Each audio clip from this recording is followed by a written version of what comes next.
Welcome to the African History Network show. It is Wednesday, December 22nd, 2021, and we are live. Call-in numbers 313-778-7600. 313-778-7600 is the call-in number. If you have a question or comment. A lot of people enjoyed the show that we did yesterday. We dealt with the winter solstice and a little bit of the history of Christmas and how the winter solstice ties into the history of Christmas and why is Christmas celebrated on December 25th. And we dealt with a lot of that history. I referenced Dr. John G. Jackson's book, Christianity Before Christ, as well. So a lot of people are talking about yesterday's show. All right. So on today's show, I'm going to play an excerpt from the interview that I did earlier today with Queen Thais of the Liberated Minds Black Homeschooling Education Expo. She's an expert on Black homeschooling, and she's been doing that for over 20 years. And I talked about the article here from National Public Radio. I saw this article about last week, and I said we need to talk about this. And we talked about it here briefly here on the show. More Black families are homeschooling their children, citing the pandemic and racism. More Black families are homeschooling their children, citing the pandemic and racism. And I've been watching African-American parents homeschooling their children over the past few years. I have spoken at the Liberated Minds Black Homeschooling Education Expo. I think I've spoken there for 6 years. Past couple of years, because of COVID, I wasn't speaking there, but they did it virtually. But I've spoken there, I think about 6 years. Okay, so we'll give you some information on that and give you some tips on homeschooling your children. And then we ran out of time on yesterday's show because we did almost 2 hours. There was a story out of Oklahoma. And I brought this up during the interview earlier today. There was a story out of Oklahoma, and this ties into critical race theory, the attack on critical race theory, things like this. Oklahoma Republican introduces bill to limit how slavery is taught in schools. State Representative Jim Olson's bill bans institutions from teaching that one race is the unique oppressor or victim in slavery. One race it bans teaching that one race is the unique oppressor or victim in slavery. Okay, so we're going to discuss this as well. All right, Republican State Representative Jim Olson filed House Bill 2988 this month, and it has already caused a backlash from lawmakers and teachers. The bill prohibits state agencies and public school districts from placing culpability on one race and teaching that one race is the unique oppressor or another race is the unique victim in the institution of slavery. Further, the bill bans teaching that America has more culpability in general than other nations for the institute of slavery or the institution of slavery, or that the purpose of the founding of America was the initiation and perpetuation of slavery. We're going to discuss this as well, because simple Simon ass nonsense like this is why more African-American parents are homeschooling their children. But as I've said before, America must have a massive history lesson. And this ties to the about 125-year campaign known as the Lost Cause, which it teaches a revisionist history of the Civil War. Okay, teaches a revisionist history of the Civil War. So we'll discuss that. And then there was another story that I did not get a chance to get to. There was a meeting on Tuesday. Senator Joe Manchin joined Senate Democrats on a virtual call. It was a virtual meeting on Tuesday, September 21st, to discuss further, to discuss the future of Build Back Better, Okay, so we did not get a chance to talk about this on yesterday's show. So we'll discuss that as well. And then another story that I saw earlier in the month but did not get a chance to get to. So we're going to try to squeeze this in. This deals with Netflix. Okay. Netflix follows through with pledge to move $100 million to Black-owned banks. Okay. Netflix follows through with pledge to move $100 million to Black banks, financial institutions. The streaming giant will place 2% of its holdings, 2% of its holdings, with financial institutions that loan to Black banks. Okay. So we'll talk a little bit about this as well. There's a piece from thegrio.com. If I can close these ads, there's a piece from thegrio.com that deals with this as well. All right. Now, on the African History Network show, we focus on educating, empowering, and inspiring people of African descent throughout the diaspora and around the world, because right now it corrects wrong behavior. What you do for yourself, what you do to yourself, and what you allow other people to do to you and get away with is based upon what you think about yourself. What you think about yourself is based upon what you have been taught about yourself. What you've been taught about yourself is based upon everything you've read, heard, and seen about yourself. So when you control the radius of a man or a woman's thoughts, you can control the circumference of his or her actions, because the mind can't do or teach what it doesn't know. I'll be at the Charles H. Wright Museum of African American History for Kwanzaa. I'll be there for the fourth day of Kwanzaa, which is Ujamaa. That's December 29th, Wednesday, December 29th. And I'll be there for the sixth day of Kwanzaa, and I'll be there on Friday, December 31st, New Year's Eve, and I'll be there Saturday, January 1st, New Year's Day. Okay. Visit theright.org, WRIGHT. Visit theright.org for more information. This year for Kwanzaa, because of COVID-19, they're requiring people to register in advance. Go to theright.org, scroll down the page. You'll see the information for Kwanzaa, and it says register here. It says register here. They're requiring people to provide proof of vaccination, being fully vaccinated, or a negative COVID-19 test within 72 hours. Okay. It's free and open to the public, but because of coronavirus, because of COVID-19, especially the Omicron variant, they have to take protocols, and I totally understand. You have to explain this to me. So visit theright.org. I'll see you there. I'll have a vendor booth. I'll have my DVD lectures there. I'll be registering people for my online classes. You can come talk to me. I'll have a mask on. Hopefully you will too. Otherwise we can be other side of the rotunda talking. But I'll be there at the Charles H. Wright Museum of African American History. Okay, we're coming up on a break. You listen to the African History Network show right here on 910 a.m. the Superstation, the Future Radio. I'm Michael Imhotep. We'll be back in a few minutes.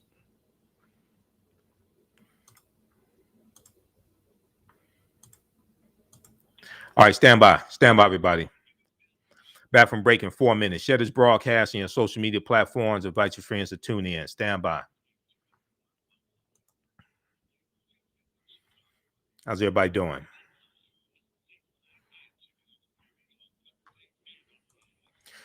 All right. Okay, you can still register for the online courses that I teach Saturdays and Sundays, and we have them in the bundle pack. Ancient Kemet, the Moors, and the Ma'afa, Understanding the Transatlantic Slave Trade, what they didn't teach you in school. And then also from the Civil War to the Civil Rights Movement and Black Power, 1865 to 1968. These are 10-week online courses I teach, and we deal with thousands of years of history. I'm going to post a link here. Next class is December 26th, first day of Kwanzaa. We have a book pack when you can register for both classes for only $70. You can even use these with your children. I would say the content is PG-13. I don't do a lot of cursing. It's not crazy. I'm not yelling and screaming. It's very visual. I have a lot of documentation as well. It's well sourced.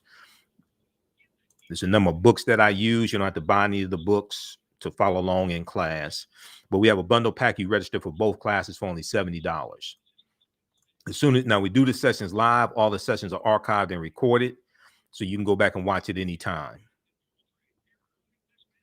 Okay, stand by.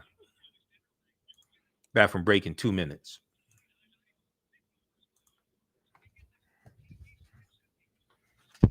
Also, if you like this type of information, you can support the African History Network, $ the AHN show through Cash App, $ the AHN show through Cash App, also through PayPal, paypal.me/the AHN show. African History Network show. We deal with current events in history and politics, education, economic empowerment, entrepreneurship, relationships, love, sex, health issues, and much, much more. Unfortunately, many people confuse what racism is. Racism is a power structure. It was laws and policies that put us in this predicament. It's going to be laws and policies that take us out. So when you control the radius of a man or woman's thoughts, you can control the compass of his or her actions, because the mind can't do or teach what it doesn't know. We have it all on 910 AM Superstation.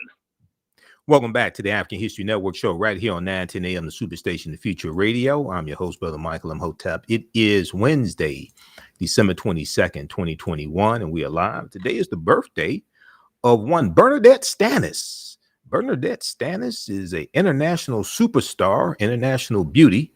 Bernadette Stanis is known to the world as Thelma Evans on Good Times. Okay, so today is her birthday. She's 68 years old. I've interviewed her twice. I know Bernadette Stanis and her husband, Kevin. He's an all right guy for an alpha, I would say. So happy birthday to happy birthday to the one and only Miss Bernadette Stanis. Okay. We posted this on our Facebook fan page, the African History Network, and also now this is posted on our fan page from Soul TV on Facebook. So happy birthday to Bernadette Stanis, Thelma Evans from Good Times. All right. Okay, if you like this type of information, also you can support the African History Network, $ the AHN show through Cash App, $ the AHN show through Cash App, also through PayPal, paypal.me/the AHN show. I want to go to this first story here. We're going to clip one here in just a second, Shakita. So I saw this story from National Public Radio, NPR.org. I saw the story last week, and it's actually a story from December 13th. And we talked about this a little bit on our show in the past couple of days. And it ties into a lot of stories that we've done dealing with the attack on critical race theory, the false attack on critical race theory, things like this, right?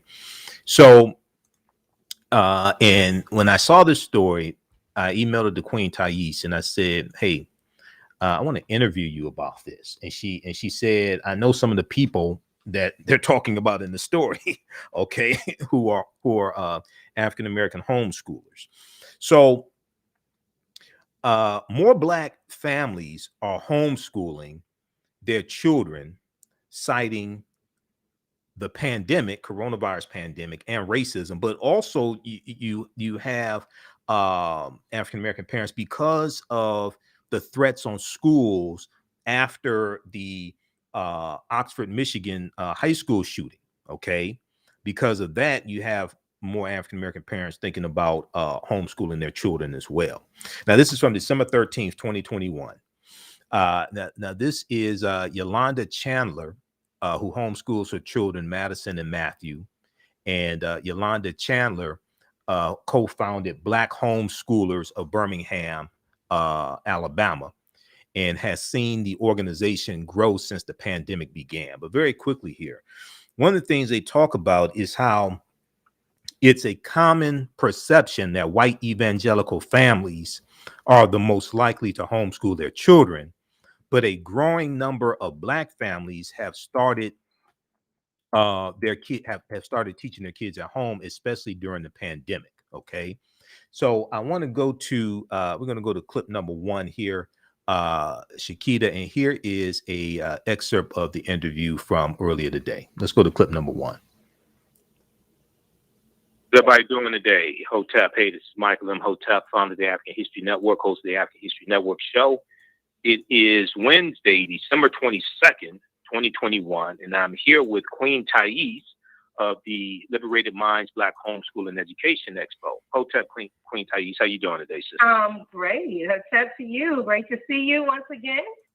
Absolutely, absolutely. Well, look, I saw a story from National Public Radio, And when I saw the story, I immediately thought about you and your homeschooling institute and the Liberated Minds Black Homeschooling Education Expo that you do each year. And I've spoken at the expo a number of times. So the article here, and when I sent it to you, you said you knew some of the people that were talked about in the article from National Public Radio. Absolutely. And this is a conversation here that a lot of people are having. We see a resurgence of COVID-19, and we've seen some schools have to close down and go back to virtual schooling because of COVID. And then also after the Oxford, Michigan high school shooting, we saw a rash of copycat threats. And then for safety precautions, we saw school districts shut down the schools and go back to virtual school as well. Yes.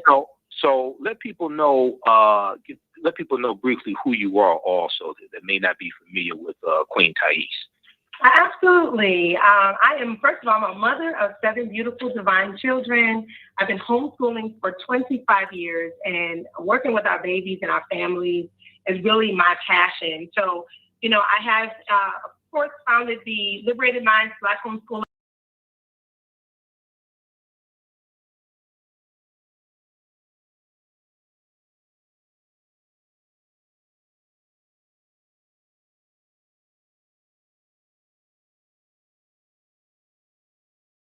general, because all families should be homeschooling on one level and any level, right, that they can get in at whatever stage that they are. So we have a lot of different programs.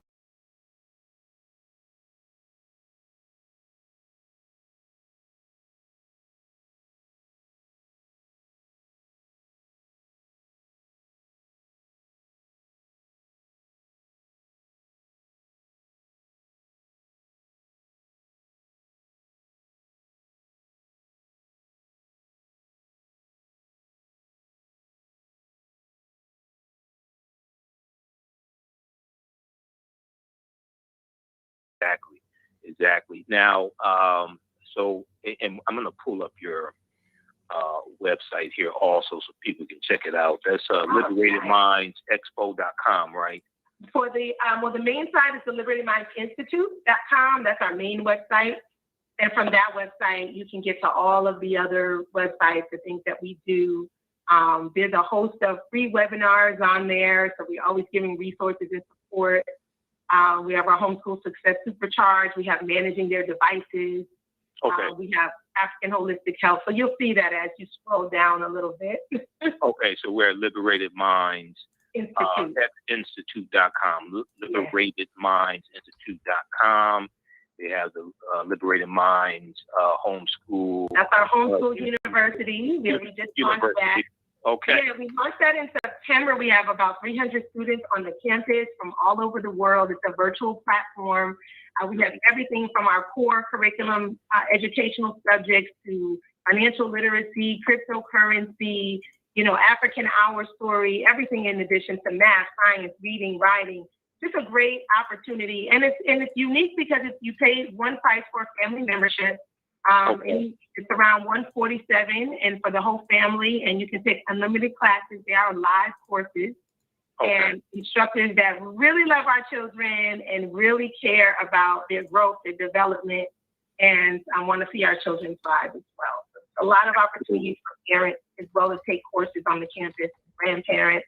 So it's a great opportunity to bring generations together and families together to learn. Okay. All right. Excellent. So we just pulled here. And once again, this is liberatedmindsinstitute.com, liberatedmindsinstitute.com. Okay, now, and I'm going to do a quick intro for Queen Thais as well. And I want to check on, let me see here. I want to check on Facebook also. Okay, so greetings to everyone who's here. I see everyone coming in the house. Hey, y'all. Oh, yeah. Absolutely. Okay, now, Queen Thais, also known as the Queen of Black Homeschooling, is a mother of 7, and she's also an award-winning master educator for 20 plus years, a 3-category best-selling author, speaker, curriculum developer, Black homeschool / educational consultant, and visionary, who is a trailblazing businesswoman and homeschool mother for over 23 years. Queen Thais has worked directly with over 50,000 African-American children and families in diverse settings, and has now officially expanded her brand to 12 countries, having an even greater impact throughout the African diaspora.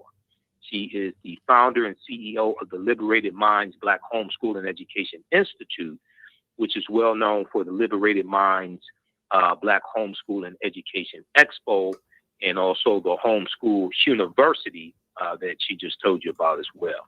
Okay, so Queen Thais, one of the things they talked about here in this piece from National Public Radio, NPR.org, I'm going to pull it up again. Everybody can read this article. We'll post a link here. More Black families are homeschooling their children, citing the pandemic and racism. Now, this is a piece from December 13th, 2021 by Kyra Miles. And, okay, so here we have Yolanda Chandler homeschooling her children, okay? Mm-hmm. And one of the things they said here in the piece, and I highlighted this, it's a common perception that white evangelical families are the most likely to homeschool their children. But a growing number of Black families have started teaching their kids at home, especially during the pandemic. Now, the U.S. Census Bureau's Household Pulse survey found that in April 2020, 3% of African-American households homeschooled their children. And by October 2020, it was up to 16%, okay? So we see this jump. This was during the pandemic as well. Now, those numbers may not be completely accurate, the Census Bureau noted, because a lot of children were learning at home in 2020.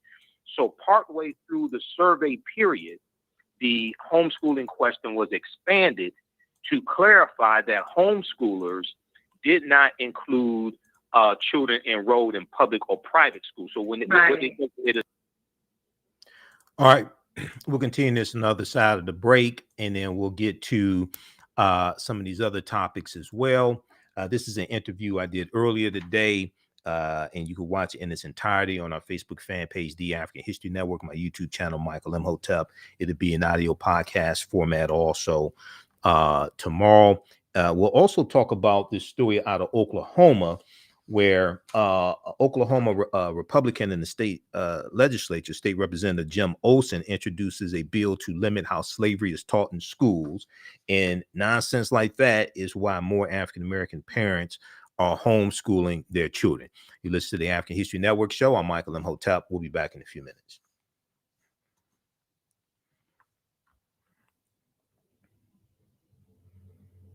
Stand by, everybody. Back from break in 4 minutes. Did we drop a call? Hold on. Did I lose connection?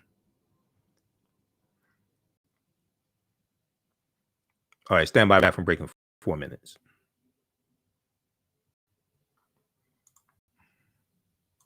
All right, we lost connection with the radio station also, but we're on break anyway. All right, stand by. How's everybody doing? Share this broadcast on your social media platforms. Yeah, this is Michael. I dropped the call. I got disconnected. We're on break though, right? Okay. All right, thanks. All right. Okay, everybody share this broadcast on your social media platforms. You can watch. We did about an hour and 20 minutes in this interview earlier today. We did this interview December 22nd. It's about 3:30 p.m. when we did the interview. We had to reschedule a number of times because Queen Thais is so busy, and she had to fly out of town unexpectedly yesterday because we were trying to do it yesterday. Back from break in 3 minutes. We're going to continue with this interview. Then we're going to get to these other topics also. And then I'm going to bed. All right. who still needs to register for the online courses I teach on Saturdays and Sundays? From the Civil War to the Civil Rights Movement and Black Power, 1865 to 1968, and understanding the transatlantic slave trade, what they didn't teach you in school, ancient Kemet, the Moors, and the Ma'afa, understanding the transatlantic slave trade, what they didn't teach you in school.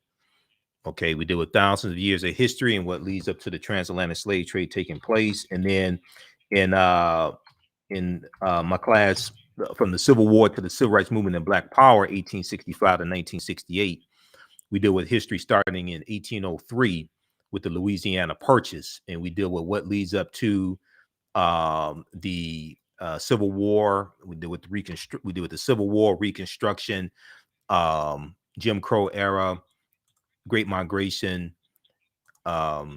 Civil Rights Movement, Black Power movement. So from the Civil War to the Civil Rights Movement and Black Power is on sale $50, regularly $130. And then the other one's on sale $60, regularly $130. But we have a bundle pack where you can register for both classes for only $70. I'm going to post a link here. 910, the Superstation, the oldest radio station in town since 1922. Welcome back to the African History Network show right here on 910 AM, the Superstation, the Future Radio. I'm your host, Brother Michael Imhotep. It is Wednesday, December 22nd, 2021, and we are live. Follow us on our Facebook fan page, The African History Network, The African History Network, and our YouTube channel, Michael Imhotep, IMHOTEP. Also, sign up for our email newsletter. Text the word Kemet, K-E-M-E-T, to 22828. To sign up for our email newsletter, text the word Kemet, K-E-M-E-T, to 22828. To sign up for our email newsletter. We send out an email newsletter couple times a day or once a day. I try to send one out before we broadcast the show, but sometimes I have to send it out after because I'm so busy. Right before the break, I was sharing an excerpt of an interview I did earlier today with Queen Thais of the Liberated Minds Institute and the Liberated Minds Black Homeschool and Education Expo. And we talked about the increase. The main subject was this article here from National Public Radio that came out December 13th that deals with more Black families are homeschooling their children, citing the pandemic and racism. So we talked about the increase she's seen in homeschooling among African-American parents.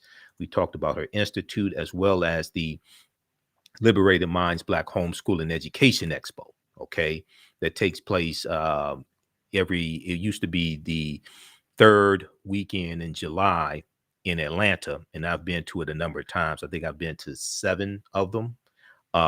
This in 2022 to be the 10th annual one. I think I've been to 7 of them, and I'm a presenter at many of them as well. I'm a speaker and a vendor.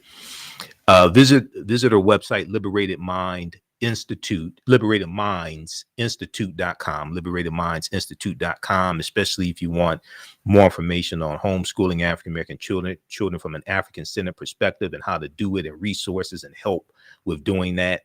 And then they have information also about the expo as well. The expo is fantastic. Okay, let's go back to this. Let's go back to this clip.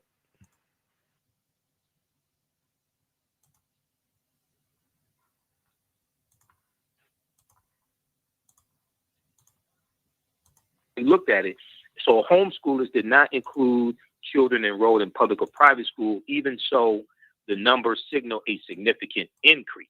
All right. So what have you seen? What can you tell us about the increase, maybe in the year 2020 and then also now in 2021 as well? What have you seen in the increase of African-American parents homeschooling their children? Well, the increase was already on the rise, right? I think we're at a place in time where we are truly seeing the benefits of us focusing on a different type of education for our children, even before this whole pandemic hit, right? So I think that's really important. And I like the way they distinguish between those who are, public schooling at home and those who are homeschooling, because I think homeschooling, when you group it all together, it really is not the same thing. When parents choose to take their children out of the public school system, it's a more intentional space in terms of what we are looking to create, crafting something that's a lot more personalized versus, children coming home, bringing the public school system home, right? So the difference being, which I love about what is happening with the pandemic, is that a lot of parents, now that they have had the opportunity to bring that public school system home, realize this is something that I could actually do on my own and do a better job at it, right? So that is, to me, one of the beautiful, magical things that has come out of this pandemic, looking at it from the positive side, right?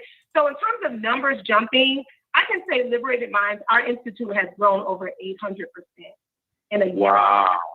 Wow. And so it has been a whirlwind of servicing our people. No wonder we have to keep rescheduling this. Yes. So, I've seen it personally inside of the network, and all of my brothers and sisters, my colleagues, and my warriors that I walk alongside of that are doing this work are seeing significant jumps as well. So I want everybody to know that it wasn't just due to the pandemic, but also, just our awakening. This is a very beautiful time to be in. We can be able to be in a space of truth with our children around education so that they can, avoid a lot of the pitfalls that we did because we didn't know our history or know ourselves or know the power of who we are, right? Brother Michael. Exactly. We all we have to do is just look at the false attack on critical race theory that we've seen of this year.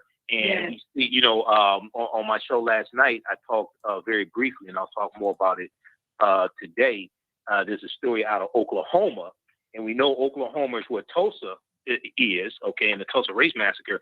But Oklahoma Republican State Representative Jim Olson is proposing introduced a bill to limit how slavery is taught in schools, and he wants to ban schools from teaching that one race is the unique oppressor or victim in slavery. And this is just another attack on how the history is taught in schools. And this is one of the things that I'm reading, and you can talk more about this, how African-American parents are trying to get away from these restrictions on what can be taught as far as history. Talk about that for a minute, please. Well, to me, I think it's a educationally violent.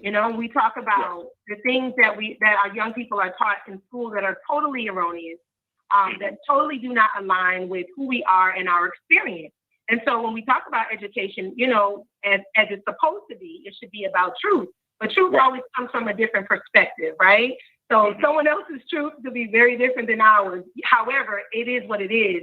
And when our children are being taught certain things around the fact that our history started with slavery and all of these types of things, and not being able to go way back to understand that we were the first people on the planet to not just be here, but to create civilization, and everything that exists today, right, is built on the back of our ancestors. Really being able to go deep. I was sitting and reading an article with my son the other day about the history of the White House. Something just so simple. And a lot of the buildings that were built, a lot of the structures and the infrastructure that is here was built by us.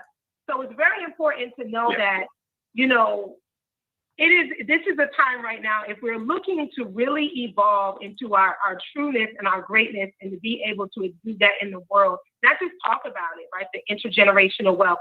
Our real wealth is our culture. I always say our culture is our cure. If we don't know who we are and where we come from, we don't know our foundation, then we can never move forward in a prosperous way. So moving away from that, we cannot expect for those who have subjugated us and been in power for so long to give that up easily. So I'm trying to figure out why everyone is waiting for the public school system to decide that they're going to teach our story, our narrative from a truthful state. Really fully occur. Well, as somebody whose mother taught in public schools for 47 years, I don't think people are waiting for public schools to teach. I think there's a cry from a lot of teachers who are telling these right-wing politicians basically to get out the classroom, because there are a lot of teachers across the country that realize the real history has to be taught. Absolutely. and they're at and they're teachers of different races. Okay, Right. And they're saying, look, because see, a lot of this deals with the Civil War not being taught correctly and then Reconstruction not being taught correctly. This is how we got a lot of this, where we are today. Okay, because Americans are very ignorant of history. So as I explain to people, is like America has to have a massive history lesson, because a lot of the issues that we're dealing with today, especially African Americans, are historical issues. They're the result of of Reconstruction ending, the Freedmen's Bank failing in 1874, the Jim Crow laws of the 1880s, 1890s, all of that. It brings us right to today. The redlining, that contributes to the racial wealth gap. Okay, that's true. So America has to have a massive history lesson as well. But okay, all right, pause it right there, Shakita. There's a pause lot it right of there. great educators Pause that it I right know there. personally in the public school system. Okay, all right. So that's the excerpt of the interview I did earlier today, and it's about an hour and 20 minutes in total. You can watch it on our Facebook fan page, the African History Network, and our YouTube channel, Michael Imhotep. Watch it in its entirety. I posted the link here as well. Speaking of miseducation, I want to go to our next story. This is out of Oklahoma. Keep in mind, Oklahoma is where Tulsa, Oklahoma is, where you have the Tulsa Race Massacre also. And this deals with Republican State Representative Jim Olson's bill banning institutions from teaching that one race is the unique oppressor or victim in slavery. When we come back from the break, Shakita, we're going to clip number 2 that I just sent you. Now this is a piece from NBC News. Oklahoma Republican introduces bill to limit how slavery is taught in schools. A new bill proposed in the Oklahoma State Legislature would limit how slavery is taught in schools and ban teaching that one race is the unique oppressor or victim in slavery's history. Republican State Rep Jim Olson filed House Bill 2988 this month in December, and it has already caused a backlash from lawmakers and teachers, as it should. The bill prohibits state agencies and public school districts from placing culpability of one race and teaching, quote, that one race is the unique oppressor or another race is the unique victim in the institution of slavery. Further, the bill bans teaching that America has more culpability in general than other nations for the institution of slavery, or that the purpose for the founding of America was, quote, the initiation and perpetuation of slavery. Another stipulation of the bill is to ban teaching that America, quote, had slavery more extensively and for a later period of time than other nations. Now, it also prohibits the use of the 1619 Project from journalist Nicole Hannah-Jones. And the 1619 Project from the New York Times examines slavery's role in the founding of America. We'll continue this on the other side of the break. Listen to the African History Network show. I'm Michael Imhotep. We'll be back in a few minutes. All right, stand by, everybody. Stand by. Stand by. Back from break in 4 minutes.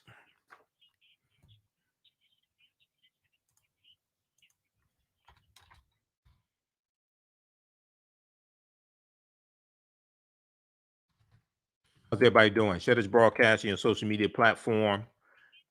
Invite your friends to tune in.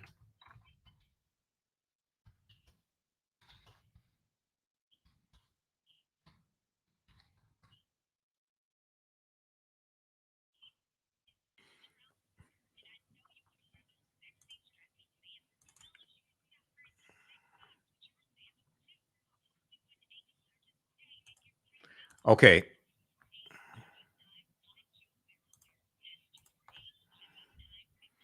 All right. Who saw our show yesterday dealing with the winter solstice and some of the history of Christmas? Okay. Who we have here? If you're watching us, give us a thumbs up. And if you're watching us on Facebook or YouTube, give us a thumbs up and give us a shout out, and I'll give you a shout out back and announce your name. Stand by. Back from break in 3 minutes.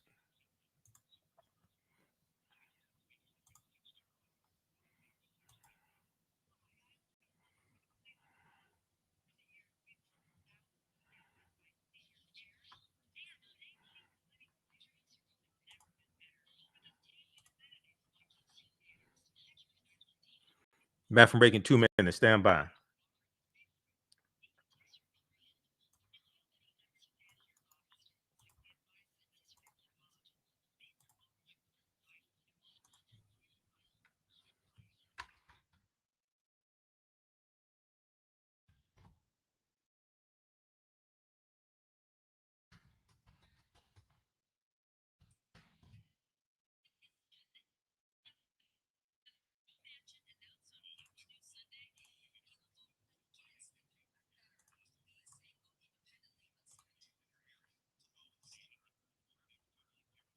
Back from breaking 1 minute. Stand by.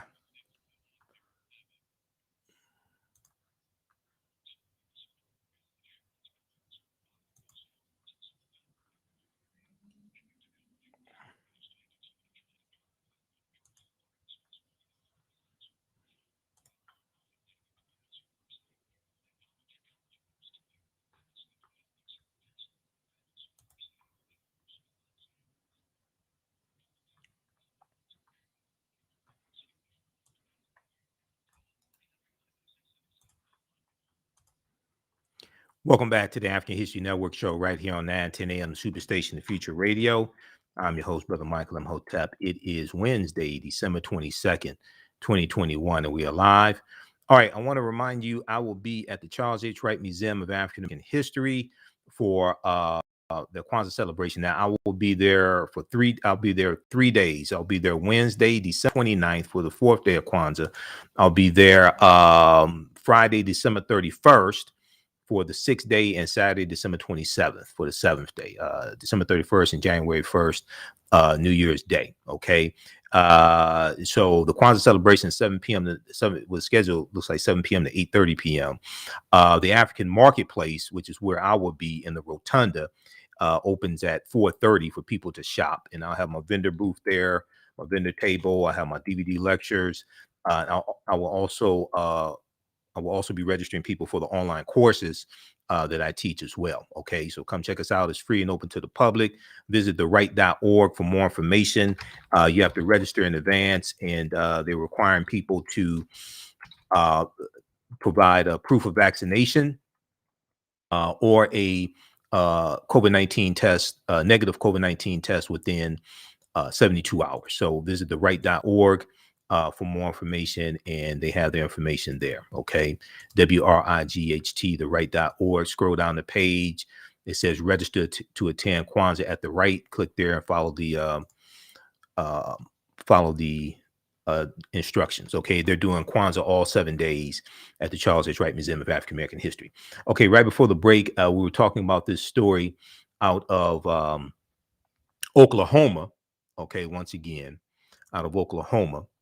And this deals with a Republican in the state legislature who wrote this idiotic bill, State Representative Jim Olson, to limit how slavery is taught and the history of racism, but also ban teaching from the 1619 Project from Nicole Hannah Jones. Now, the 1619 Project is flawed. We've talked about that before.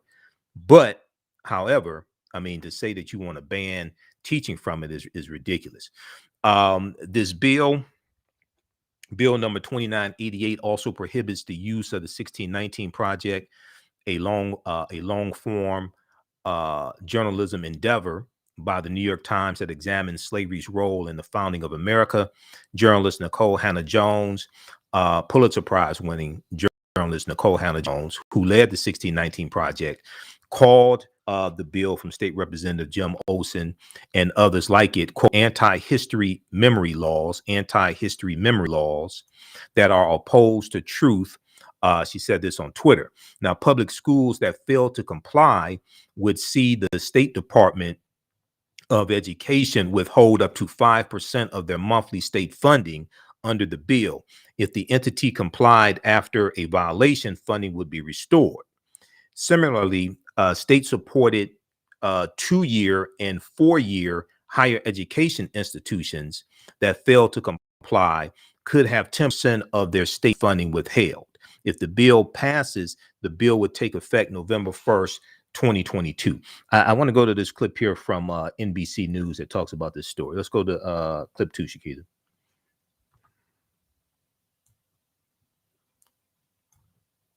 teaching it balanced and in context. State Representative Jim Olson talking to News 4 over the phone on Wednesday about this bill that he filed at the state capitol earlier this week. Doesn't prohibit anybody from teaching that America had slavery, that it was evil, and that we're better for. It doesn't prohibit teaching that we're better for not having slavery. But the bill does prohibit Oklahoma universities and school districts from teaching components of the 1619 Project, including any teaching that America has more culpability in general than other nations for the institution of slavery, that one race is the unique oppressor in the institution of slavery, and that another race is the unique victim in the institution of slavery. There are some that teach that the whole purpose in the founding of America was to initiate and perpetuate slavery. And, that's not true.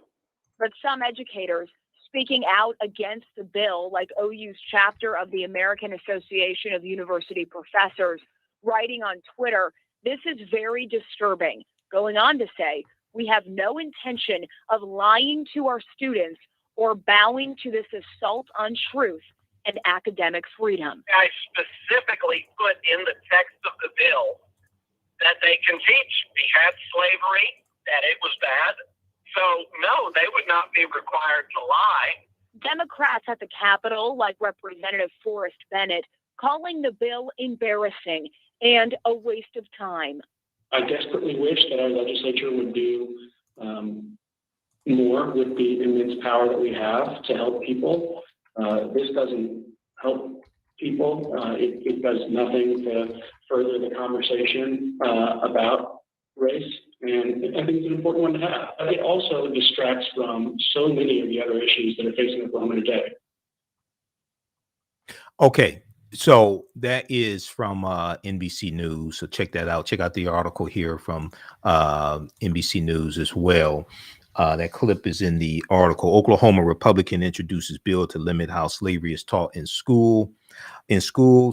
And read this piece here from news1.com on the same subject. Oklahoma Republican wants to ban teaching white people were oppressors and black people were victims of slavery. It's almost as if CRT, critical race theory, isn't the culprit when it comes to student indoctrination in schools. Fragile white people are. And they talk about the 1619 Project here as well. Okay, if you like this type of information, be sure to register for the online courses I teach on Saturdays and Sundays. On Sunday is Ancient Kemet, the Moors, and the Ma'afa, Understanding the Transatlantic Slave Trade, what they didn't teach you in school. We do this on Sundays, 12 noon to 2 p.m. Eastern Standard Time. And we deal with thousands of years of history and what leads up to the transatlantic slave trade taking place. We'll post a link here so you can register for it. As soon as you register, you can watch the previous classes. You can join us in class this weekend, this Sunday, 12 noon to 2 p.m. Eastern Standard Time. And then on Saturdays, the class I teach is from the Civil War to the Civil Rights Movement and Black Power, 1865 to 1968. Okay. And we have a special bundle pack where you can register for both classes for only $70 or regularly $130 each. We'll post this link here. It's also at our website, AfricanHistoryNetwork.com, AfricanHistoryNetwork.com. All right. Those watching on Facebook and YouTube, keep watching for a few more minutes. Keep watching for a few more minutes. We'll keep broadcasting. You can also use these classes with your children. I would say the content is PG-13. I don't do a lot of cursing, and it's not crazy. Things like this is very visual. I reference. We have a number of different articles. We reference books, video clips, etc. So it's very visual. You can use this with your children also. All right, we have to get out of here. Remember, at the African History Network, we focus on educating, empowering, and inspiring people of African descent throughout the diaspora and around the world. Because right now, it's correct wrong behavior. It's not over till we win. Wakanda forever. We'll talk to you tomorrow. Peace.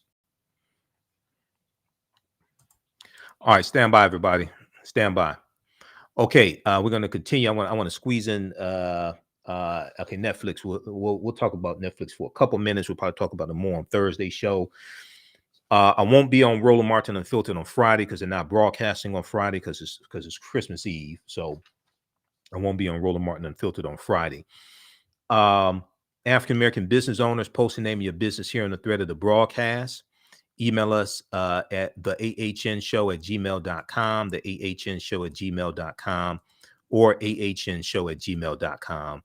And we'll let you know how you can advertise with the African History Network. Okay, we have a few more slots left, and our current promotion is buy 1 month, get 2 months free. Okay, buy 1 month, get 2 months free. All right.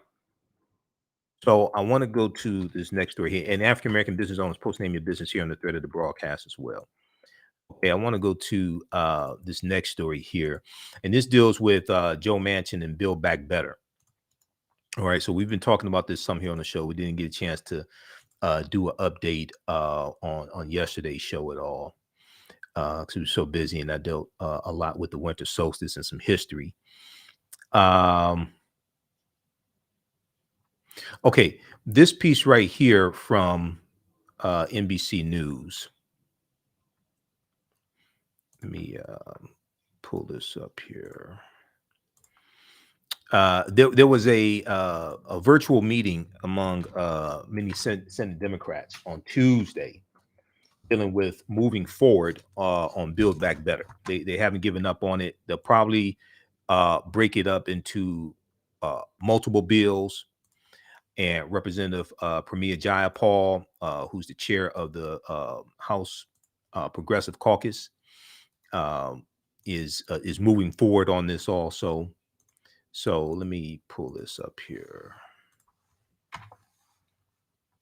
Okay.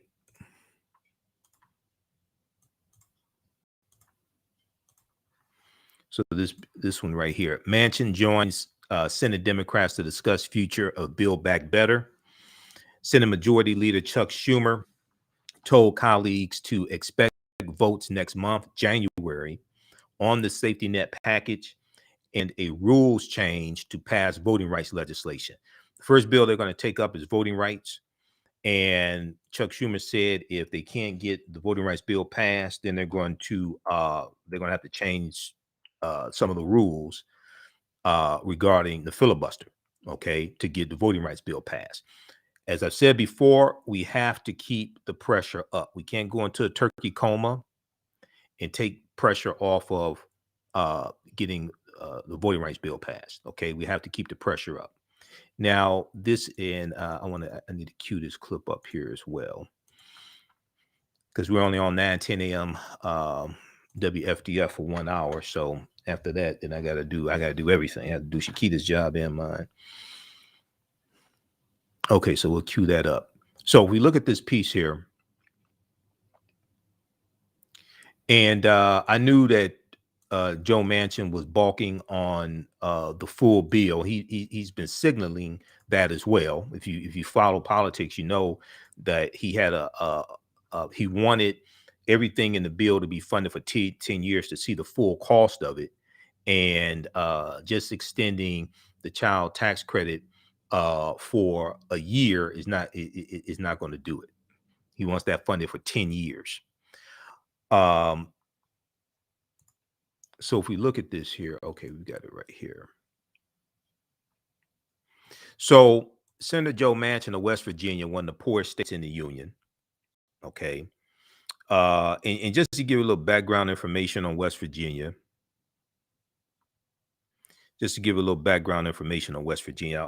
and maybe on tomorrow's show, we'll play this segment from, the readout with Joanne Reed. And she labeled Joe Manchin the worst. But if we look at some statistics here on West Virginia, and let me pull this up here. Okay.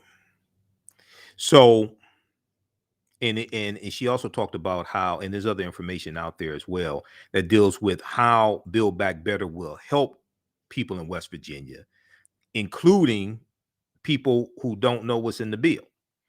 Now, West Virginia is 50th in the country in infrastructure, 48th in economy. Okay, so it has the 48th smallest economy in the country. Healthcare, 47th when it comes to healthcare and people being insured.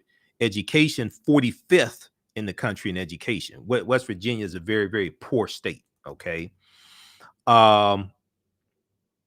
And then when we look at states with the highest, when we look at states with the highest drug overdose rates based upon 2019 from the CDC, West Virginia is number 1, Delaware is number 2, Washington, D.C. is number 3, Ohio is number 4, Maryland is number 5. Okay, when we look at states with the highest drug overdose death rates from 2019 from the Center for Disease Control and Prevention, the CDC, West Virginia is number 1, Delaware is number 2, Washington, D.C. is number 3, Ohio's number 4, Maryland is number 5. So West Virginia has been devastated by opioid addiction. Okay, this is well known. I've been looking at this for years. West Virginia has been devastated by opioid addiction. West Virginia, when it comes to children in West Virginia, 1/5 of the children in West Virginia are estimated to live in poverty. 1/5 of the children in West Virginia are estimated to live in poverty.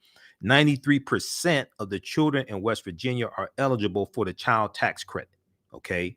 Now, African Americans only make up 3.5% of the population in West Virginia. We're talking about poor white people in West Virginia. Okay, just so people are not confused.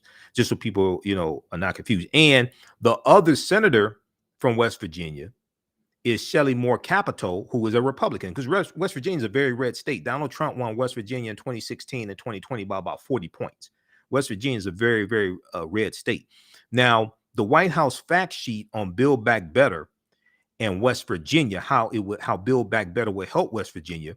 Build Back Better would provide access to child care for 94,000 children. It would expand in West Virginia, 94,000 children in West Virginia. It would expand rental assistance to 83,000 burdened renters in West Virginia. It will provide health insurance to 31,000 uninsured people in West Virginia. And it would create union jobs as part of its effort to meet climate targets. So when Joe Manchin was on Fox News and he says he doesn't know how he can explain voting for Build Back Better to the people back home in West Virginia, well, maybe your ass needs to read the statistics in your own state. Okay, because when you go through and look at this, you see how it helps these poor people in West Virginia, even the ones that voted for Republicans. Okay, all right. So I want to go back to this article here, and let me change the title here as well. Let's see, we've got this right here. Just a second. We got to do everything. All right. So let's go back to this. Let's go back to this piece here from NBC News.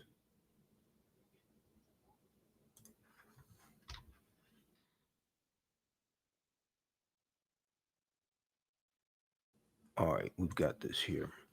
Okay.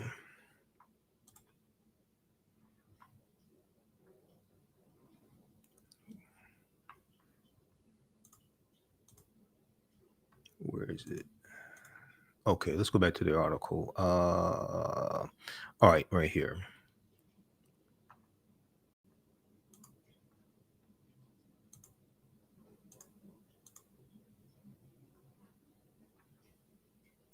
Okay, so Joe Manchin joined fellow Senate Democrats for a special caucus meeting Tuesday night about next steps for the Build Back Better Act. Next steps for the Build Back Better Act.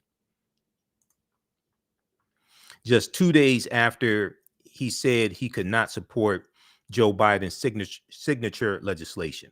Multiple sources familiar with the call confirmed that Senator Joe Manchin attended the call. And you know what? Okay, so I've got it up multiple times. Let's close that one out, and let's cue this clip up also.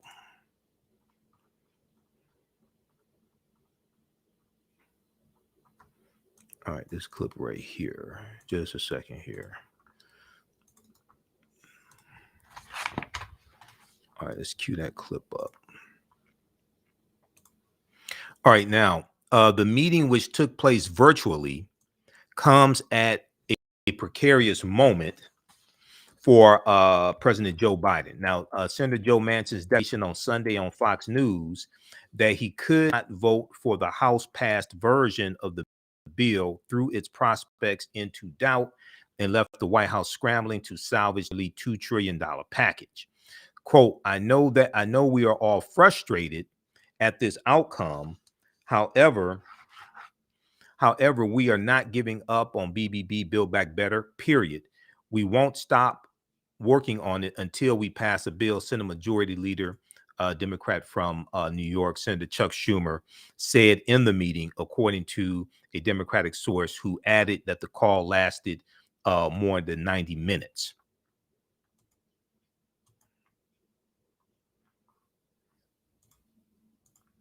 All right, now, a source familiar with Senator Joe Manchin's thinking said he mostly listened and let everyone say their piece. Now, Manchin spoke in the beginning, largely reiterating his concerns with the bill, the source said. Now, Senator Chuck Schumer highlighted the stakes of the bill in his remarks, noting that some economists have said they will downgrade their growing forecast. Noting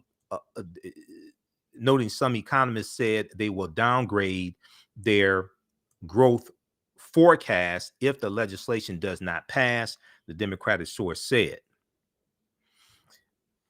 Now, spokeswoman for Senator Joe Manchin, Sam Runyon, said this evening Senator Manchin had an honest conversation with his colleagues, for whom he has a great deal of respect.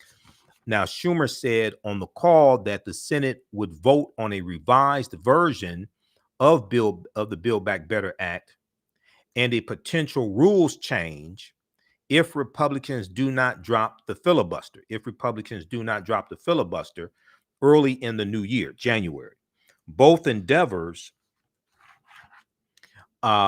hinge in large part on Senator Joe Manchin, the linchpin of a 50-50 Senate. Now, this is what I've been explaining to people, and a lot of people don't understand this because they don't understand the Senate and don't pay attention.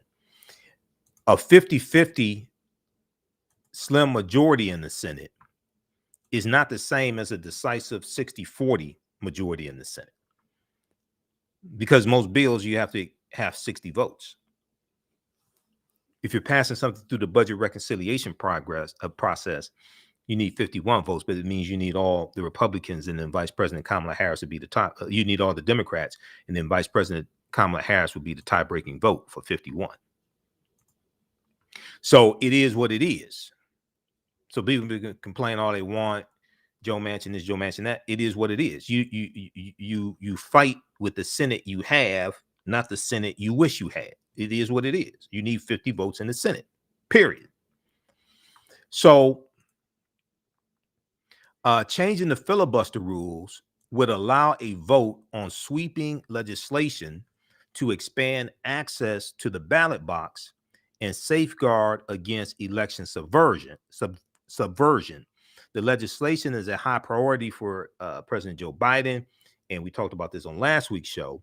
Democratic lawmakers and progressive advocates as well. Now, Senator Chuck Schumer said in a letter to colleagues on Monday, December 20th, that the right to vote is the cornerstone of our democracy, and he accused Republicans of using the filibuster to protect, quote, voter suppression and election nullification laws, end quote, in GOP-led states. And he's correct. They are doing that. He said if Senate Republicans continue to abuse the filibuster, and it is blatant filibuster abuse. This is what it is. It's blatant filibuster abuse. If he said if Senate Republicans continue to abuse the filibuster and prevent the body from considering this bill, the Senate will then consider changes to any rules which prevent us from debating and reaching final conclusion on important legislation, because the filibuster was never designed to prevent a debate on a bill.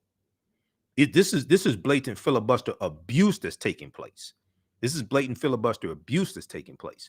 Now, the remarks were the closest Senator Chuck Schumer has come to endorsing changes to the filibuster to pass an election overhaul. For more than a year, Senator Chuck Schumer has trod carefully around the issue, saying only that all options are on the table. As I said before, and very few people want to talk about this, and I'm watching people on MSNBC, nobody says this. And I'm watching people on the Black News Channel, and I know some of them, nobody says this.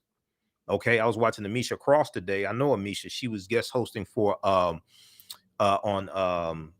Amplified for Aisha Mills on Amplified. But as we talked about here, this story, this op-ed from the Washington Post, which everybody should read. If I can find it, I had it up here. Where the hell did it go? Just a second here. That's not it. This deals with how Democrats used the filibuster numerous times under the Trump administration, rightfully so. Okay. Now, I don't agree with everything in this piece, but it has some good information in here that a lot of people don't know. Democrats have vigorously used the filibuster. It's pathetic. They won't pledge to protect it. Now, I'm not saying it's pathetic. They won't now pledge to protect it. This is Mark Tyson who's saying that, okay, who wrote this op-ed. But it deals with how Democrats used the filibuster a number of times during the Trump administration to block harmful bills that Republicans were trying to pass. And one of the things they talk about that I have not heard anybody on MSNBC or the Black News Channel say is in 2017, when Donald Trump was president and Democrats were in the majority, 61 well, actually in 2017, Republicans were in the majority in the Senate. In 2017, Republicans were in the majority in the Senate. In 2017, when Donald Trump was president and Democrats were in the minority, in the minority, that's correct. 61 senators, including 30 Democrats, signed a letter promising to preserve the right of the Senate minority to delay or block legislation. But now that Republicans are in the minority, just two Democrats, Senator Joe Manchin and Kristen Sinema of Arizona and Joe Manchin, West Virginia, are willing to make that same pledge. Senate Majority Leader Chuck Schumer, Democrat of New York, not only refused, he warned he would not allow the GOP minority to, quote, dictate to the Senate what we should do and how we should proceed, quote, end quote. Now, or unquote. Now, Senator Chuck Schumer is correct, because what you have is filibuster abuse that's taking place. So Schumer is correct. And if you go back to 2006, the last time the Voting Rights Act was renewed, the vote in the Senate was 98-0. It got overwhelming bipartisan support. The vote in the Senate was 98-0 in 2006. Voting rights traditionally has not been a partisan issue, only because of Donald Trump and the big lie and spineless Republicans in the Senate and in the House has it become a partisan issue. Usually voting rights overwhelmingly gets bipartisan support. And keep in mind the John Lewis Voting Rights Act passed the House of Representatives in August of 2021 by a vote of 219 to 211. All the Republicans voted against the bill. All right, so let's go back to this piece here. And I'm going to go to this clip here.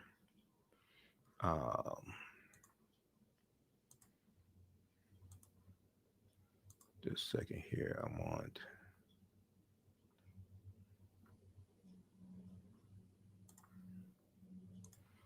Hold on. Okay.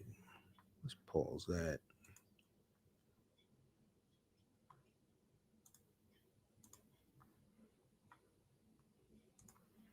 Let me go back to this article just a second.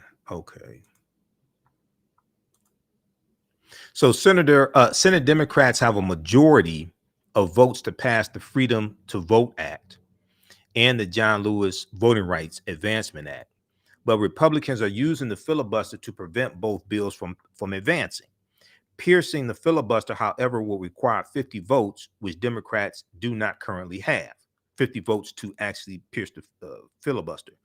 Senator Chuck Schumer made it clear this week that the Senate would hold the vote, forcing Joe Manchin and Kirsten Sinema, who also supports the 60 vote threshold.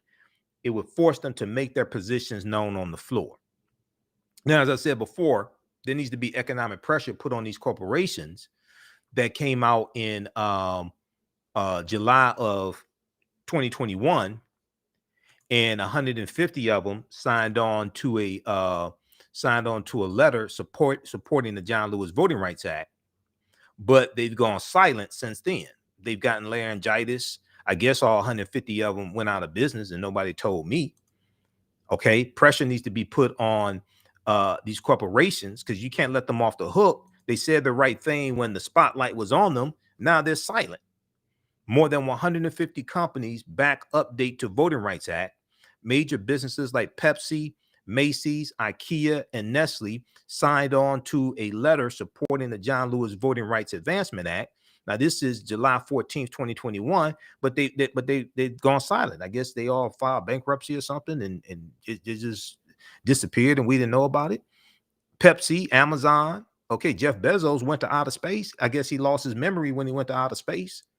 Okay, Pepsi, Amazon, Target, more than 150 companies, including Pepsi, Amazon, and Target, threw their support behind updating the Voting Rights Act in a letter released Wednesday in July 2021. The signatories, all U.S. employers, urged Congress to enact the John Lewis Voting Rights Act, legislation that will restore a key provision of the 1965 Voting Rights Act, which was signed into law by President Lyndon Johnson, August 6, 1965. The key provision was stripped by the U.S. Supreme Court case Shelby County versus Holder, 2013. The bill would again require jurisdictions with a history of discrimination to get permission from the Department of Justice to make changes to their elections using an updated formula to determine those jurisdictions. Okay, so let's go to this clip, and then we'll come back to that here just a second here. Let's go to this clip here. Now, this deals with the meeting, the virtual meeting that took place with Democrats, including Joe Manchin, after the debacle with Build Back Better.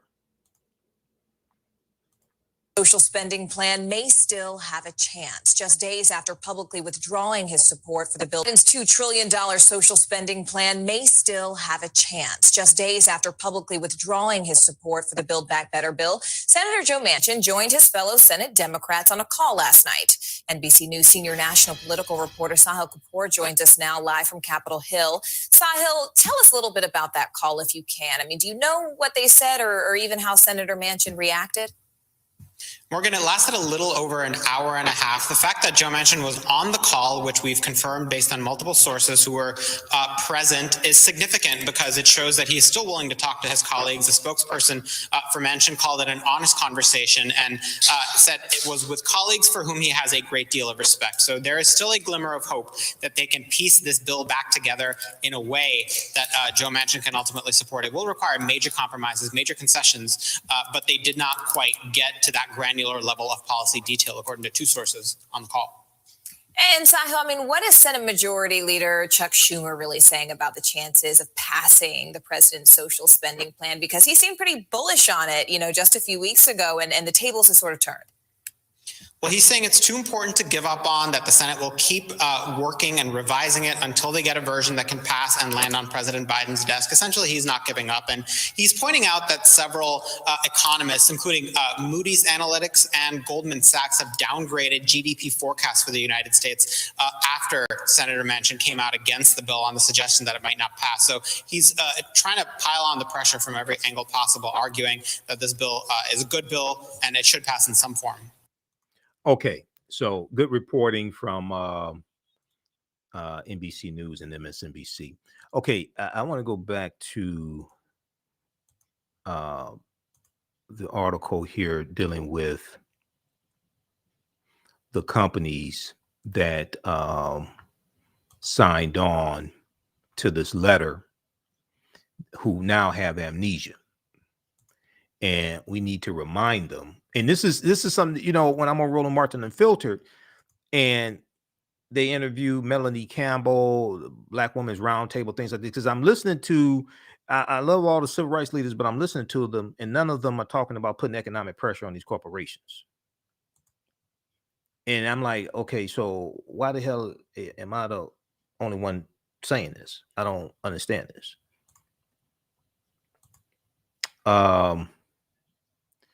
Where is that one? Because yeah, marching has its purpose, but the people you need to put pressure on are not scared of marching. I'm telling you right now, they ain't scared of marching. Marching draws attention to the problem and things like this. The people that need to be pressured, they don't care that you get arrested. They don't care about marching. When you start putting when you put an ultimatum to these corporations, and a lot of these corporations donated and finance campaigns of Republicans who are blocking voting rights. When you put an ultimatum to these corporations and say, wait a second, see, it'd be different. It'll be different if these corporations never came out in support of the John Lewis Voting Rights Act. Okay, but they did.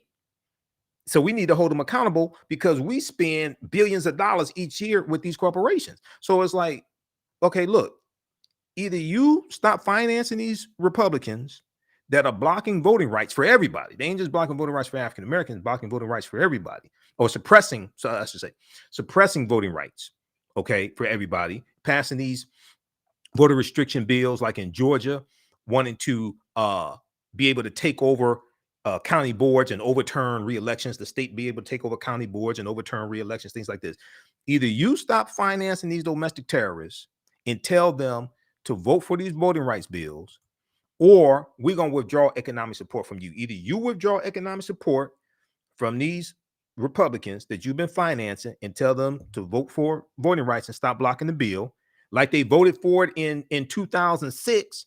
In the Senate in 2006, the vote was 98-0 to renew the Voting Rights Act. 98-0. Okay? So you either tell these Republicans to stop blocking voting rights, or you're going to withdraw economic support from them.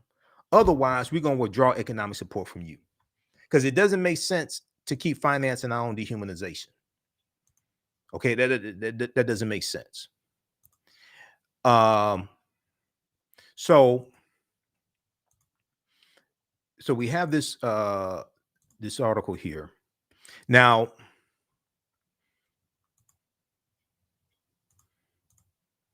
okay, this one right here. And then if you go look at it, okay, so they talk about 2013 Shelby County versus Holder. And then it says the letter made no mention of Republican efforts to tighten voting rules across the country after the traitor-in-chief Benedict Donald, after his election loss, focusing instead on deep inequities exposed by the 2020 contest in, quote, how our elections are run, end quote. So they have to be held accountable. It's like, wait a second, why are you silent on obstructionist Republicans trying to suppress the vote of Latinos, Asian Americans, African Americans, Native Americans?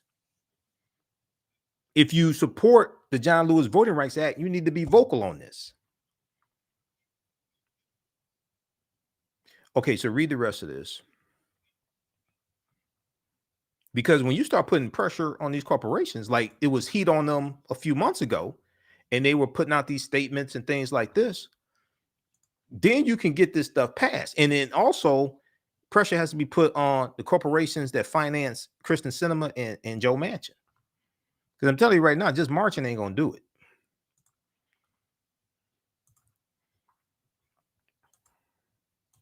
All right, now.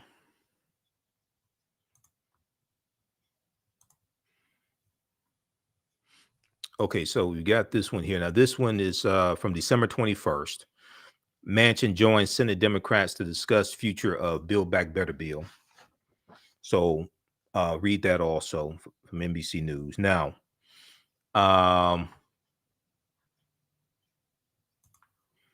lastly, the story here from the Griot, and we'll talk some more about this on. We'll talk some more about this tomorrow, probably. So this is some good news, and a corporation coming through on their commitment. Okay, as opposed to just providing lip service, and then they just disappear. Okay, Netflix follows through. Let me close out this ad. Netflix follows through with a pledge for $100 million for to Black banks and financial institutions. Now, this is from thegrio.com. All right, let's close that out. Just a second here.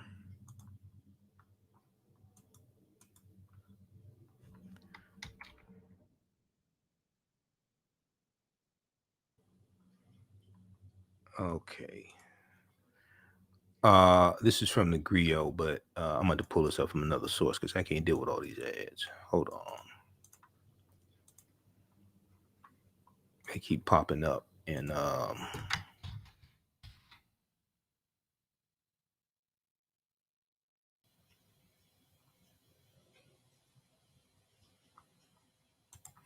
okay, this is from variety.com.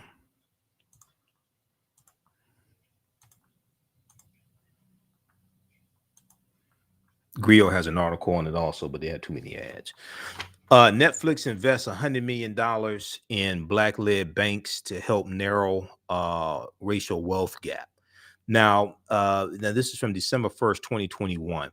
Netflix said it has invested $100 million so far into 6 Black-led financial institutions in the U.S.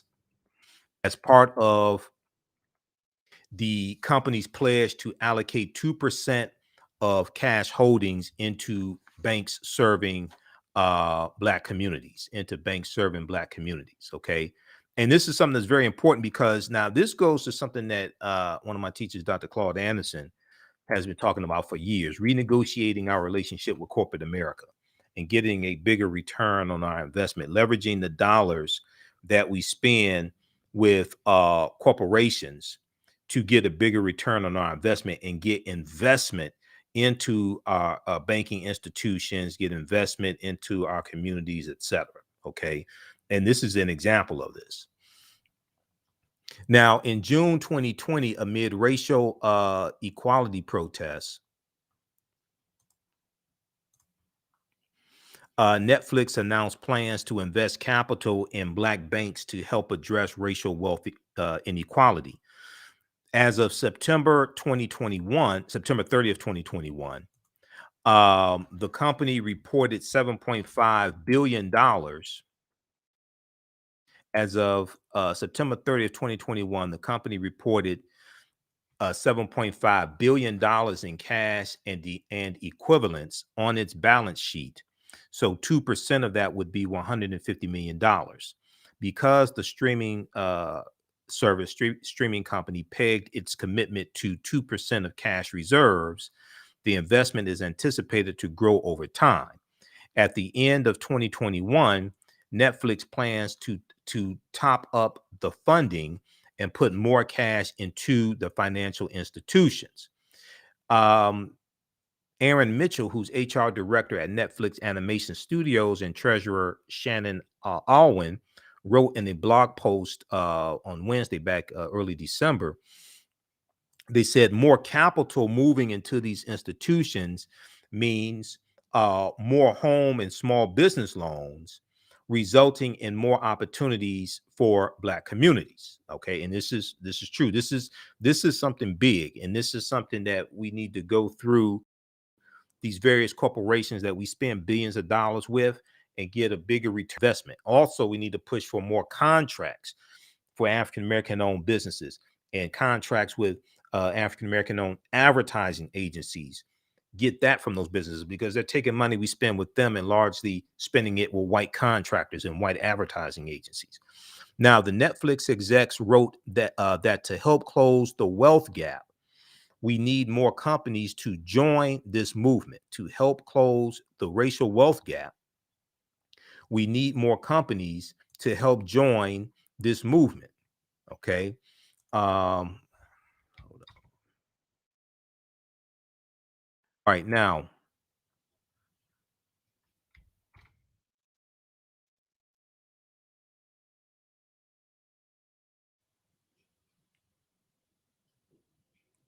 okay. So the funding in Black banks carries the funding in Black banks carries higher risk than other types of investments, according to Netflix execs.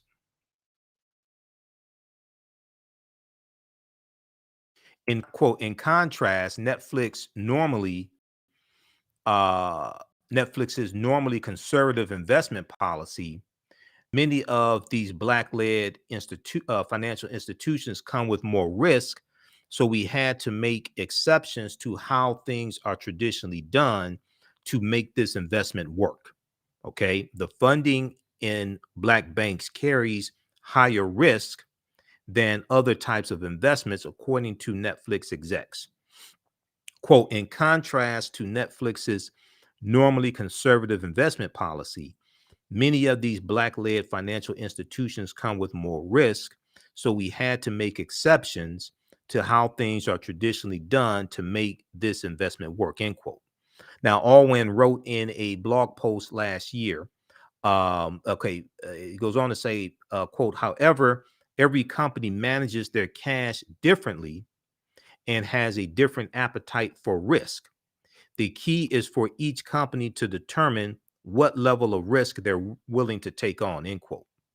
Now, Netflix is launching a web series called Banking on Us to highlight the real world stories of how providing loans to homeowners and businesses has made a difference in local communities.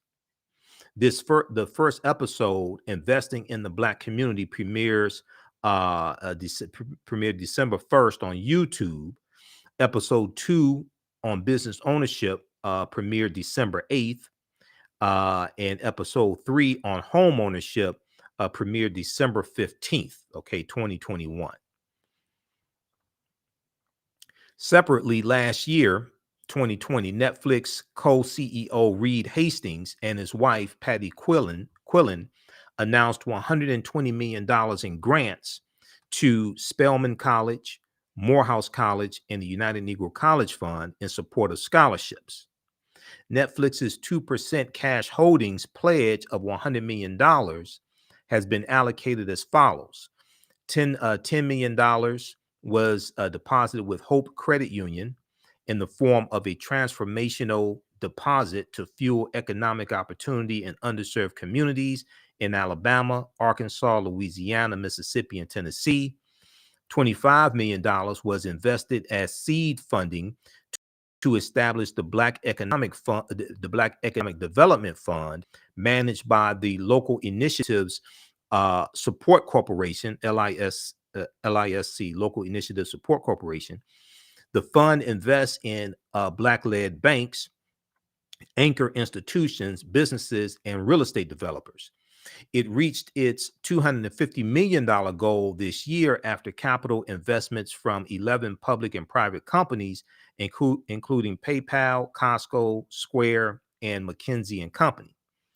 $10 million was invested with the Change Company to provide financing to Black homeowners fairly and responsibly. $25 million was invested as seed funding for the Enterprise Community Impact Note to support its Equitable Path Forward initiative. The initiative supports historically marginalized housing providers in creating and preserving affordable homes in diverse communities. $10 million was deposited with One United Bank, and I saw a Facebook post from One United Bank talking about this support from Netflix that they got. $10 million was deposited with One United Bank as the start of an ongoing relationship, and $20 million was invested in Calvert Impact Community Investment Note. The funds are earmarked to support housing and community development projects focused on U.S. BIPOC communities, Black, Indigenous, people of color. Okay, so what's important is for us to get this money. What's important is for us to get this money. Read this article here from Variety.com. Netflix invests $100 million in Black-led banks to help narrow racial wealth gap, from December 1st, 2021. And they came through on their promise. Okay, now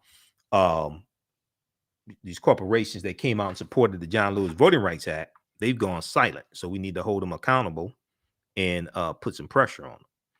All right.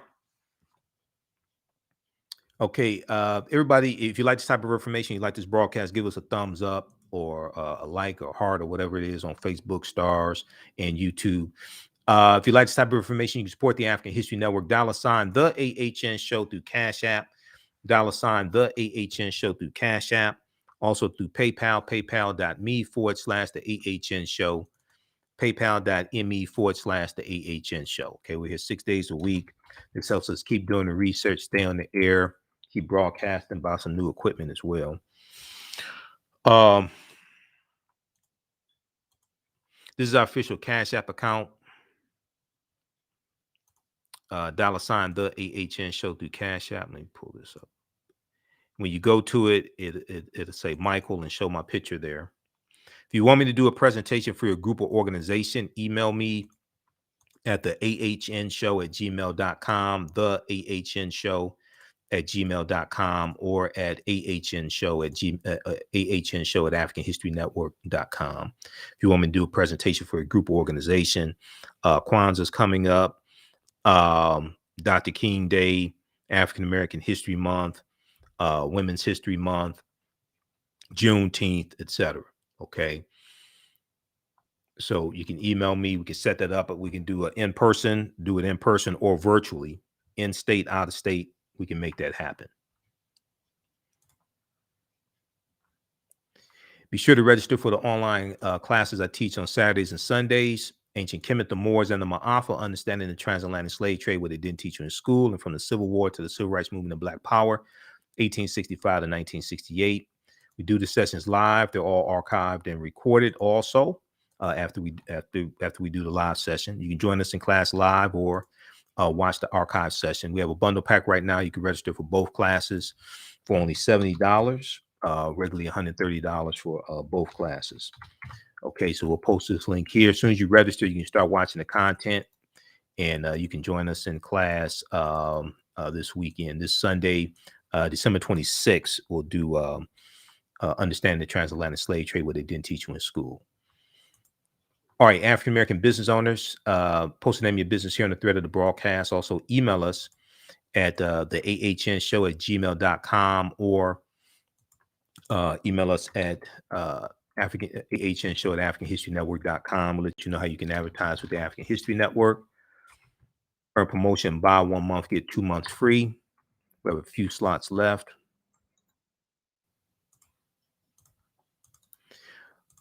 And we can, if you don't have a commercial, we can create one for you. 30-second to 60-second commercial, and it'll air when we rebroadcast these shows. And like the interview I did with Queen Thais, I'm going to add some commercials to that when it rebroadcasts. And then also in the audio podcast of our shows, we're on 10 different audio podcast platforms.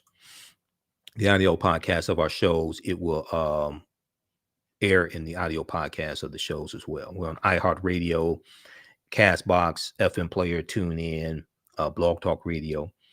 Okay. We have to get out of here. We focus on educating, empowering, and inspiring people of African descent throughout the diaspora and around the world, because right now it's correct wrong behavior. It's not over till we win. Wakanda forever. We'll talk to you tomorrow. Peace. Come and travel with me to a time long ago and place far away. You will experience high adventure and excitement. You are fighting alongside an ancient army in fierce battle. Feel the exhilaration of struggle and final conquest. My name is Menenkere, and I am both a prince and a priest in one of the most advanced civilizations humans have ever produced. I want you to ride with me in my chariot as I slay the barbarians who have come to invade my land. I invite you to sit at the conference table with the great Pharaoh Taharka and his ministers as they plan intrigue and use subterfuge to outmaneuver and defeat the enemy. Come back with me to the land of your ancestors, to the beautiful land of Kemet. So open the pages of this book and begin the adventure. Find out what happens in the book Menenkere Battles the Assyrians in the Nile Valley from author Makari Jones. Get your copy today at Amazon.com. Health and well-being have long been a taboo subject in the so-called African American community. So I enlisted the help of mental health experts, thought leaders, and activists to help kill the ghost of Willie Lynch and heal from post-traumatic slave syndrome. We experience trauma a lot of times on a subconscious level. So sometimes something happens to us and we know that it's traumatizing, but we don't really recognize the extent of the trauma. Kwanzaa is coming, and the KwanzaaShop.com has all of your Kwanzaa needs. Order your Kwanzaa set today, which includes a kinara, candles, a mat, a cup, the African American flag, and a basket. Visit the KwanzaaShop.com, the KwanzaaShop.com. They have kinara sets, which include a candle holder, candles, a mat, and a cup. Kwanzaa is December 26th through January the 1st. Add the early bird discount code for 10% off your order placed before November 28th. Visit the KwanzaaShop.com and place your order today. The KwanzaaShop.com has all of your Kwanzaa needs to celebrate this African American Pan-African holiday. The KwanzaaShop.com.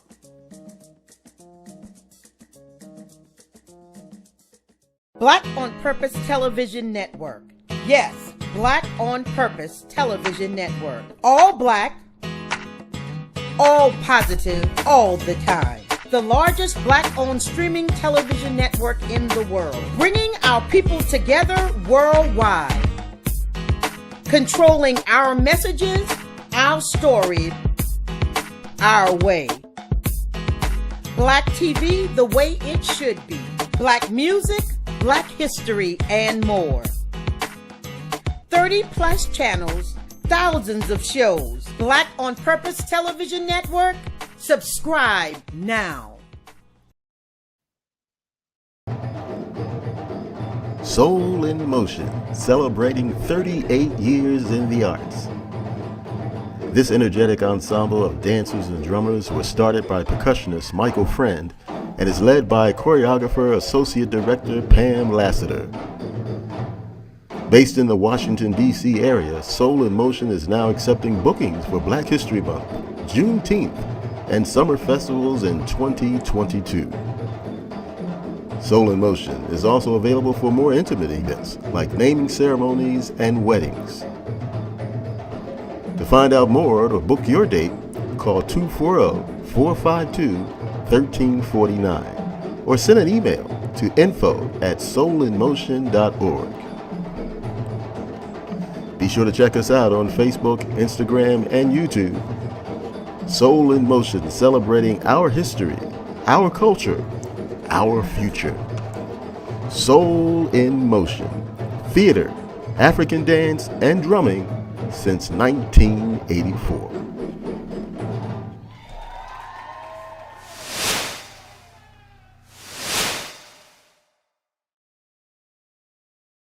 African Spirit Cards specialize in the design and printing of high-quality African-centered note cards and stationery. African Spirit Cards breeds and rejoices in the African and African American experiences. They honor our African heritage in all that they do for you by proudly displaying the great motifs and ornamentations of the African world diaspora. They use African images, African proverbs, and many African languages to fully immerse their clients in the wisdom and history of and the connection to Africa. They understand the importance of having images around us that reflect who we are. These images also illustrate where we came from and what we desire to be. They are here to serve you. Follow them on Instagram at African Spirit Cards, that's African with a K. They have a wide selection. Check out their holiday selection at etsy.com/shop/African Spirit Cards. That's Etsy, ETSY. You can give them a call at 313-995-3579, 313-995-3579. You can email them at janeldesigns@africanspiritcards.com. That's JANAL designs@africanspiritcards.com.